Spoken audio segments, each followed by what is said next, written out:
Magandang hapon po sa ating lahat. Tayo po ay nandito para sa press con doon sa naganap na General Court Martial Arraignment ni Colonel O.D. Mungaw. So nandito si Colonel Metran para magbigay ng paunang pahayag. Magandang araw sa ating lahat. Kami ay magkasama ni General Kita kanina from our residence sa Antipolo City going to Port Bonifacio doon sa Jago ng Philippine Army, kung saan meron rin tayong kilala doon sa Army Provost Marshal na dati kong mga kasama sa serbisyo noon na nandiyan pa rin sila. So nauna kami doon para alamin namin ang situation. Dumating kami doon siguro possible 12:30 gano'n. Nagantay kami, then dumating si Colonel Mungaw, possible mga 1:15 ng hapon So timingly dumating na rin si General Garcia, ang ating abogado rin na isang abogado ng Colonel Mungaw, then si Colonel Galang. So yun lang muna ang aking may ihayag sa inyo, na inayos lang natin ang situation doon sa dyan sa advocate ng Philippine Army. Nandun kami nagantay. Then si Colonel si Attorney General Garcia ang magpapatuloy kung ano ang mga napag-usapan doon sa loob ng court martial. Kasi nga po limited lang na space. According to Colonel Robles, limited ang space kaya hindi kami ma-accommodate. So si Attorney Garcia na lang magpatuloy, pero ayaw ko lang mayroon maibigay na opinion ang ating kasama rito si General Kita. Okay, bilang sa akin. Ako nga pala si retired Brigadier General Carlos Kita, Army. Kasama ko nga ang ating mga nakaupo dito, kanina lang. No? And nagpunta kami doon para magbigay ng moral support. So, yung mga detalye kung ano nangyari doon sa General Court Martial supposed to be arraignment ay si General Garcia magsasabi. Although very briefly, pagkatapos noon ay nakita naman kami nila Colonel Mungaw at in high spirit naman siya, no? At of course about to retire na siya this coming May. And dalawang word lang naman ang sinabi ko sa kanya, no? Sabi ko lang carry on. Kasi sa military pagka kami may mga ginawa ng mga ganda, lalo na ito, yung mga salita niya na lumabas noon na naging basihan ng pagkakaso sa kanya, yan po yung mga magigiting na statement. Pagka nakita namin na maganda ang ginawa ng kapwa namin, no, na sundalo, whether active or retired, talagang nagbibigay kami ng moral boosting statement. As simple as carry on. Maraming meaning po yan. Kayo na magbigay, pero sa amin napakalawak ng meaning ng word na carry on. Kagaya sa inyo, I encourage you to carry on. Thank you. Colonel Galang, sir. Magandang hapon po sa lahat. Magandang araw sa lahat. Ako po si retired Police Lieutenant Colonel Galang ng Philippine National Police. Sa backgrounder po, ito pong case ni Colonel O.D. Mungaw ay atin pong itong sinusuportahan from the very beginning nung siya po ay nagdeklara ng kanyang personal withdrawal of support sa kasalukuyang pong Pangulo. From Tarlac sa Tracom up to here po sa headquarters ng Philippine Army sa Bonifacio, hindi po natin pinababayaan at sinusuportahan yung kanyang ipinaglalaban. Gaya nga po ng nasabi ni General Kita, sir, yung pong ginagawa ng ating mga kasundaluhan, kasama na rin po recently itong 18 na former Marines at saka Army. Ganun din po ang aming pagsuporta sa kanila dahil hindi naman po nalilimit ang pakikipaglaban para sa katarungan, sa katotohanan. Hindi po nalilimot yun na pagka po nagretiro na o na nawala na sa serbisyo, wala na pong katuturan yung kanilang naging men in uniform. Kaya po kami nandito ngayon at patuloy po kaming susuporta, lalong-lalo na po dun sa mga kasamahan namin, si Colonel Grijaldo po sa Philippine National Police na alam naman po natin, isa rin po sa ginipit. At hanggang ngayon, ginigipit pa rin. Kung mapapansin nyo po, meron pa pong kaso na binubuhay laban sa kanya. So, sinusuportahan po natin sila. Hindi po dahil sa personal na bagay, kundi po sa paninindigan nila para po sa ikabubuti at para po sa kapakanan ng ating bayan at ng ating mga anak at mga magiging anak pa. Yun lamang po. Maraming salamat, Colonel John Galang, sir. Ito ng pagkakataon para marinig natin dahil ang umattend dun sa pre-arraignment ni Colonel Odi Mungaw is ang kanyang legal counsel, si Attorney Berger Garcia, retired general natin. Go ahead, sir, Berger. Magandang araw po sa inyong lahat. Kung ngayon po ang madidinig lamang ninyo ay yung aming side, sisimulan ko lamang dun sa aspeto nung ang ginagawa ng ating sandatahang lakas ng Pilipinas. Ginagampanan lamang po nila yung kanilang tungkulin, yung mga naiatat sa kanila para protektahan ng imahe ng sandatahang lakas ng Pilipinas. And they're trying their very best to do that the best they can without too much harm to anyone. Nagmula yan dun sa dalaw namin sa Tradok. Talagang pinaliwanag nila sa amin that kumbaga binabalanse nila ang kanilang mga actions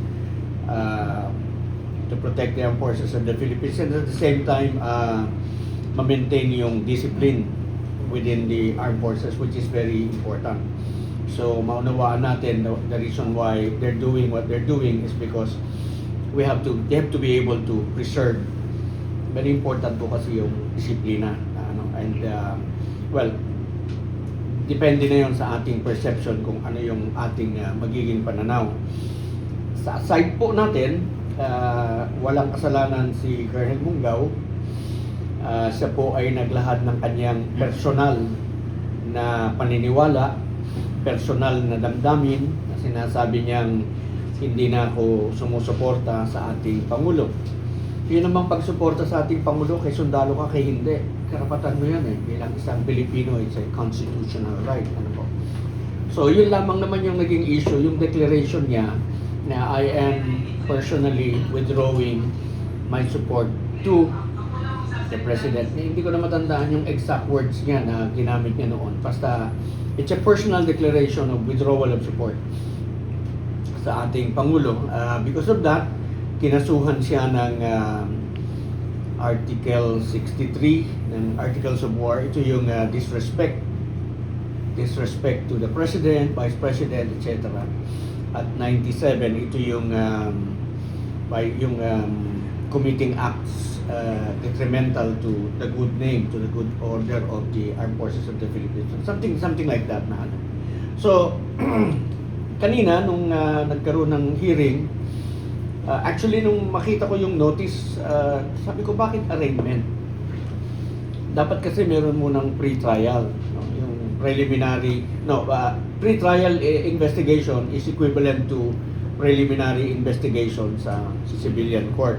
Ang tawag is pre-trial investigation. Sabi ko bakit walang preliminary investigation? Bakit arraignment na agad? Tapos pinakitaan ako ng mga documents na may counter affidavit, ni-require mag-file ng counter affidavit si Colonel Mungaw. Sabi ko, nasaan yung complaint affidavit? Kasi pinasagot niyo siya kaya may counter affidavit, nasaan yung sinagot niya? So wala akong nakita noon. Nasaan yung, sabi ko, yung recommendation ng Philippine Army Judge Advocate at yung approval ni CGTA para ipagpatuloy, para ma-constitute yung court martial at may pagpatuloy yung pagdinig. So wala silang ma-produce na mga papers. Sabi nila meron yung military defense. Wala naman kaming coordination dun sa military defense dahil hindi rin naman namin alam kung kilala kung sino sila, kanina lang namin nakatabi. So ang nangyari, imbes na magkaroon ng arraignment kanina, nag-argue tayo, nakiusap tayo sa court martial. Sabi natin, we'd like to be able to be given time. Bigay nyo sa amin lahat ng documents na kailangan namin mapag-aralan so that we can properly prepare his defense. Kasi sabihin nyo guilty or not guilty ng ano? Hindi nga namin alam na meron siyang kasalanan. You know?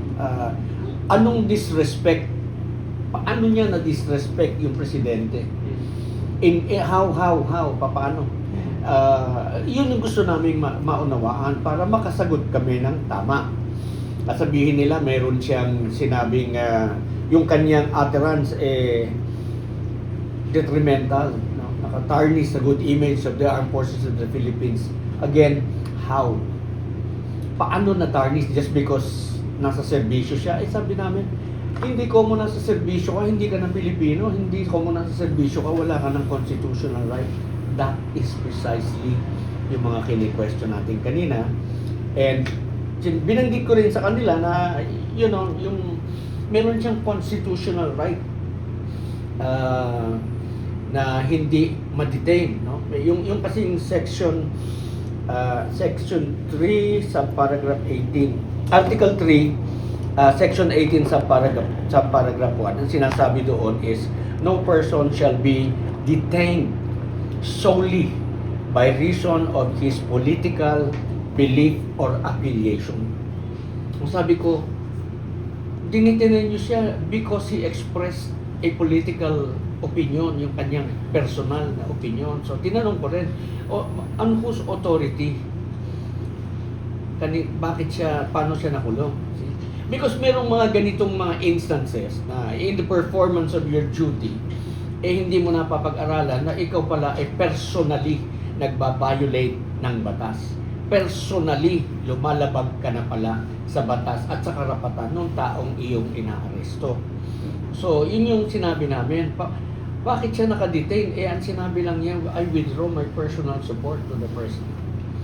Yung example nung katulad nung sinasabi ko na paglabag sa batas in the performance of your duty, kaparehas yan nung ginawa ni General Torre.